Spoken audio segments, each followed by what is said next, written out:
अगर आपने बिटकॉइन की ये वाली अपडेट मिस कर दी ना, तो समझे बिटकॉइन आपके हाथ से निकल जाएगा और आपको पता भी नहीं चलेगा। ये देखें, ये जो ग्राफ मैं आपको शो कर रहा हूँ, ये बेसिकली बिटकॉइन के रिज़र्व हैं जो एक्सचेंजेस के ऊपर पड़े हुए हैं, ठीक है।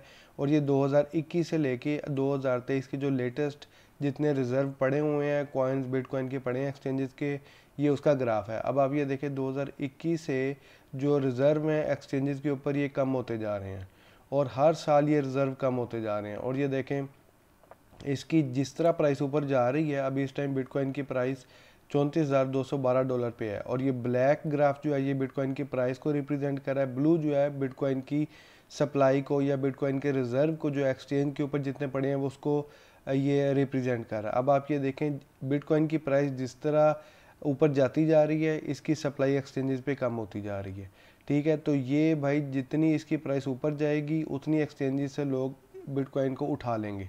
तो अल्टीमेटली क्या होगा, सप्लाई कम होगी, प्राइस ज़्यादा ऊपर जाती रहेगी इसकी। अच्छा, अब आप ये देखेंगे जो बिटकॉइन की जो सप्लाई है वो क्यों कम हो रही है, क्योंकि जो बड़े ग्रुप्स हैं, जो बड़ी कंपनीज हैं, वो एक्सचेंजेस के पास नहीं, वो अपने पास रखना चाहती हैं, ठीक है। और ये आपको मैं दिखाता हूँ, यहाँ पे एक आपको डिटेल दिखाता हूँ कि दुनिया में जितनी भी बड़ी पब्लिक कंपनीज है ना, उनके पास जो बिटकॉइन के रिजर्व हैं ये देखें।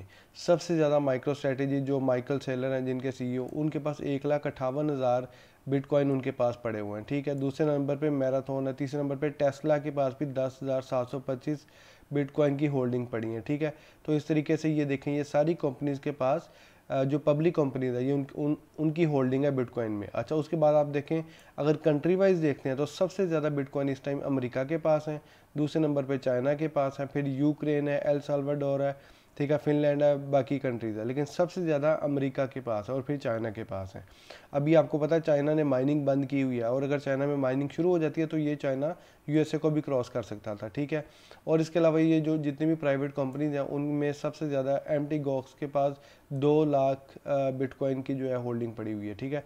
उसके अलावा बिटकॉइन का जो ईटीएफ है उसमें आप ये देखें ग्रे स्केल जो है वो टॉप कर रहा है, 6,43,572 बिटकॉइन उनके पास पड़े हुए हैं। और अभी जिस तरह ईटीएफ अप्रूव होता जाएगा, ये भाई बिटकॉइन जो है एक्सचेंज से लोगों ने उठा लेना है।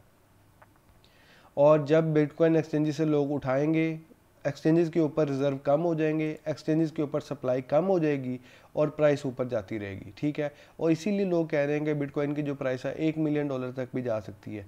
लेकिन ये चीज़ आपके लिए जानना बड़ा ज़रूरी है कि अगर आप वाकई क्रिप्टो के बारे में जानना चाहते हैं और क्रिप्टो में इन्वेस्ट कर रहे हैं, तो बिटकॉइन की भाई सप्लाई दिन ब दिन जो है एक्सचेंजेस के ऊपर रिजर्व कम होते जा रहे हैं, क्योंकि जो बड़ी कंपनीज हैं वो बिटकॉइन को बाई करके एक्सचेंजेस के ऊपर से उठा के अपने रिजर्व में रखती जा रही हैं। जितनी सप्लाई कम होती जाएगी प्राइस उतनी ऊपर जाती रहेगी, ठीक है। और अभी जब ये बिटकॉइन का ईटीएफ अप्रूव होता है तो उसके बाद बहुत ज़्यादा इसमें वॉल्यूम आएगा, और उसके बाद ये बड़ी कंपनीज बिटकॉइन के जो रिज़र्व हैं उनको एक्सचेंजेस से उठाएगी, अल्टीमेटली सप्लाई कम होगी और प्राइस मज़ीद ऊपर जाएगी, ठीक है। तो लॉन्ग टर्म के लिए ये जानना आपके लिए बिटकॉइन का बहुत ज़रूरी है कि ऑन द लॉन्ग रन अगर आप देखें तो लगातार बिटकॉइन की सप्लाई एक्सचेंजेस के ऊपर कम होती जा रही है और उसका इफेक्ट उसकी प्राइस में देखने में आएगा आपको, ठीक है। तो भाई बिटकॉइन की सारी अपडेट्स आपके साथ शेयर कर रहा हूँ, और इस हवाले से मज़ीद आपको वीडियोस भी इंशाल्लाह मिलती रहेंगी। तो आपने मेरे चैनल को सब्सक्राइब करना है और मुझे फॉलो करना है, और मिलते हैं जी अगली वीडियो में। Take care.